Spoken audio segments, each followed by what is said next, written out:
राठौर और आप देख रहे हैं नेक्स्ट 9 न्यूज। एक बार फिर से देश के किसान दिल्ली की तरफ रुख कर रहे हैं। देखा जा रहा है कि पंजाब और हरियाणा से किसान अपने घर से निकल चुके हैं केंद्र की मोदी सरकार से एक बड़ी मांग करने के लिए।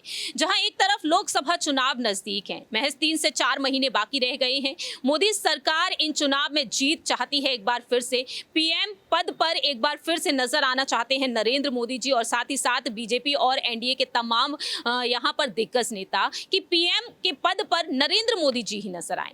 लेकिन यहां पर मुश्किलें ये हो चुकी हैं कि अब चुनाव तो नजदीक है, कई ऐसे राजनीतिक और सामाजिक मुद्दे रहे हैं जिसके चलते बीजेपी कहीं ना कहीं पिछड़ती हुई नजर आई है। और ऐसे में कांग्रेस नेता राहुल गांधी जरा सा भी पीछे नहीं रहे हैं कि मोदी सरकार ने देखिए कुछ नहीं किया है, इसके बदले में हमने महिलाओं के साथ अत्याचार देखा है, महंगाई बेरोजगारी देखी, और इसी वजह से वह भारत जोड़ो न्याय यात्रा निकाल रहे हैं। और अब यहाँ पर किसानों का आंदोलन। हमारे साथ इस वक्त मौजूद हैं हमारे सहयोगी अमन जी। अमन जी, कैसे देख रहे हैं? चुनाव नजदीक है, किसान सड़कों पर उतर आए हैं, राहुल गांधी भारत जोड़ो न्याय यात्रा कर रहे हैं क्योंकि न्याय चाहिए उन्हें। जो अब तक हमने देखा, मणिपुर में देखा, चाहे देखा जाए दिल्ली में हम देख रहे हैं सीबीआई ईडी की छापेमारी देखने को मिल रही है। चुनाव नजदीक है, किसानों का रुख दिल्ली की तरफ, कैसे?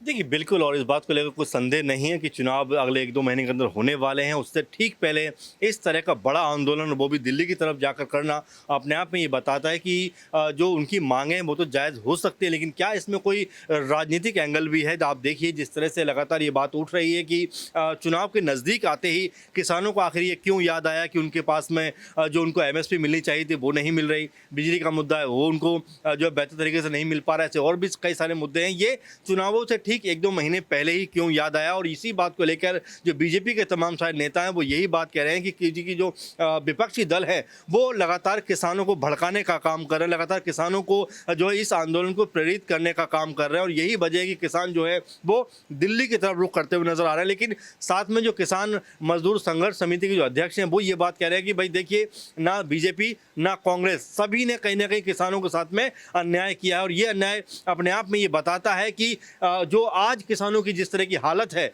वो इन पार्टियों की वजह से ही है। क्योंकि अगर इनकी बेहतर कह सकते हैं कि जो काम होता है, कार्यशैली होती या नीतियाँ होती, तो शायद ये आप मान के चल सकते थे कि आज किसानों का जो स्टैंडर्ड है वो शायद और बेहतर हो सकता था। लेकिन आज भी किसानों की जो आमदनी है वो जस की तस बनी हुई है कि बहुत ज़्यादा मेहनत करने के बावजूद भी वो थोड़ा पैसा कमा पाते हैं, और ये सबसे बड़ी समस्या की बात है। इसीलिए लगातार वो संघर्ष करने के लिए दिल्ली की तरफ रुख कर रहे हैं। लेकिन इसमें कहीं ना कहीं जो राजनीतिक रंग है प्रांची जी, वो भी नज़र आ रहा है, क्योंकि लगातार जो विपक्षी दल हैं वो एक सुर में आंदोलन का कहीं ना कहीं समर्थन करते हुए नजर आ रहे हैं। वाकई में हमारा देश जो एक कृषि प्रधान देश है, और ऐसे में देखा जाए किसानों की इसमें अहम भूमिका है, और किसानों की ही मांगों को सुना नहीं जा रहा है। और अब आने वाले वक्त में यही देखना होगा कि चुनाव नजदीक आ रहे हैं और दूसरी ही तरफ इनका रुख दिल्ली की तरफ है, क्योंकि केंद्रीय नेताओं के साथ बैठक करने के बाद किसान नेताओं का यही कहना है कि ये कूच तो ऐसे ही जारी रहेगा, क्योंकि आश्वासन तो पहले भी दिया गया था लेकिन यहाँ पर फैसला अब तक नहीं आया। तो अब अपनी कई बड़ी मांगों को लेकर वह दिल्ली की तरफ रुख कर रहे हैं। देखते हैं कि आने वाले समय मोदी सरकार इनकी मांगों को पूरा करती है या नहीं।